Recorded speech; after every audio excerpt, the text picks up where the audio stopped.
Сәлем балалар, жаратылыстану 2 сыныпта тақырыбы адамның қозғалуына не көмектеседі? 10-шы сәт. Оң алақаныңды сол қолыңның шынтағына жоғары қой, сол қолыңда бірнеше бүгіп жаз. Нені сезінесің? Бұлшық еттің қозғалысын оң алақаныңды ұстап тұрған жерінде, яғни сол қолдың жоғары бөлігі, білек пен иық арасы қатаяды.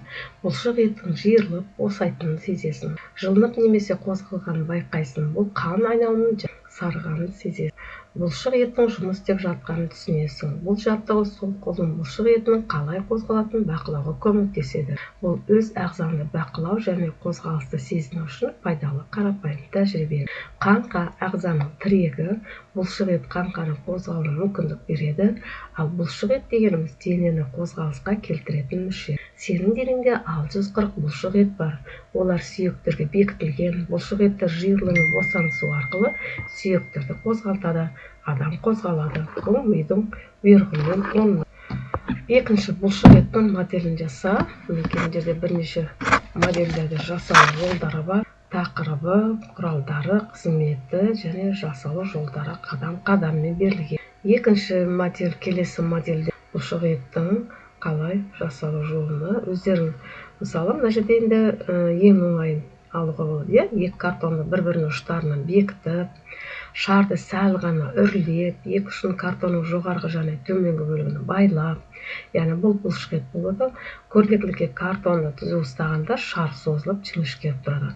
Ал картонды ортасынан бүкенде, яғни қолды көтергенде, шар ортасынан жиырылып, жуандап, томпайып шығады екен. Неге мынау сияқты томпайып, жиырылып шығады. Саған қажетті заттар: қатыр қағаз, батырмалар, резеңкелер. Үлгі бойынша 2 дайындаманы қиып ал деп тұр, өздеріңе берілген. Содан кейін батырманы буын ретінде пайдаланып дайындамалды бір-біріне біріктір. Резеңкелер суретте көрсетілгендей тарт. Резеңкелер бұлшық еттің қызметін атқарады. Егер қолмен қозғаса, резеңке бұлшық етке не болады? Жауап: егер қолды қозғасаң, резеңке бұлшық ет босаңсиды, яғни жиырылады. Ал жиырылған кезде қысқарып жуандайды. Ал босағанда ұзарып жіңішкереді. Сен күлімсірегенде 17 бұлшық ет жұмыс істейді екен. Күлген кезде олардың саны 15-ке артады.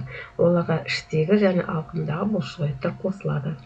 Ал сен қабағыңды түйгенде бет, көз және мойынның 43 бұлшық еті жұмыс істейді екен. Пиктограммаға қара. Мына жаттығуларды орындау барысында денеміздің қай бұлшық еттер нығаяды. Мысалы, бірінші секіргішпен секіру алдында жүрек қан тамырлар жүйесін нығайтады. Келесі бұлшық еттер жұмыс істейді. Балтыр бұлшық еттері, төменгі бөлігі, санның алдыңғы жағы, ішкі бұлшық еттер, иық пен қол бұлшық еттері. Ал егер гантельмен көтерген жаттығуда, бұнда қолды бүгу жазу жаттығы, иық жаттығы, гантельді жатып көтеру кейде бұлшық етіне, гантельді еңкейіп тарту арқа бұлшық етіне, гантельді жоғары көтеру иық жаттығына, ал гантельмен отырып тұру бұл сан бұлшықтарына әсер етеді екен. Жүгірген кезде, мысалы, сан, аяқ, балтыр, санның артқы бұлшық еті, іш бұлшық еттер нығайтады. Іш бұлшық еттеріне жаттығу тек іш бұлшық етін, бүйірдегі бұлшық етін, іштің ішкі терең бұлшықтарын нығайтады екен.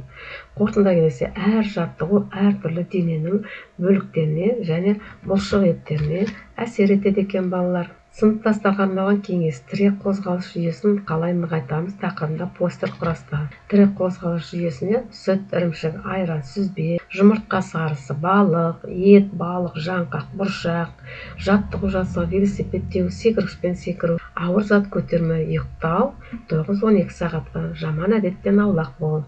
Есіңе сақта: тірек қозғалыс жүйесін қаңқа мен бұлшық ет жүйесін жас кезден күту керек екен балалар. Енді осы тақырыпқа байланысты тапсырмалар. Көбініктен оны қажетті сөздерді қойып сөйлемді аяқтау. Мысалы, керек сөздер: резеңкеге бұлшық еттер жиырылады, босаңсиды. Мына сұрақтарды бере отырып, осыдан кейін балалар өздері жұмыс істейді. Тапсырма: дұрыс па, бұрыс па ойыны. Екінші тапсырма: үшінші, зерттеушілік: өз денеңді таны деген. Қасындағы досының оң қолын үстел үстінде еркін қойғызып, оның иығы мен шынтақ арасында бұлшық етін жайлап ұстап көр. Ол қандай болады екен? Жұмсақ. Енді досың қолын шынтағынан бүгіп күшін көрсетсін. Сол тұста қайтадан ұстап көр. Не өзгерді? Яғни бұлшық қатайды, үлкейеді. Адамның қозғалуына не көмектеседі деген тақырыпта бүгін тапсырмалар, сұрақтарға жауап бердік. Сабақ аяқталды.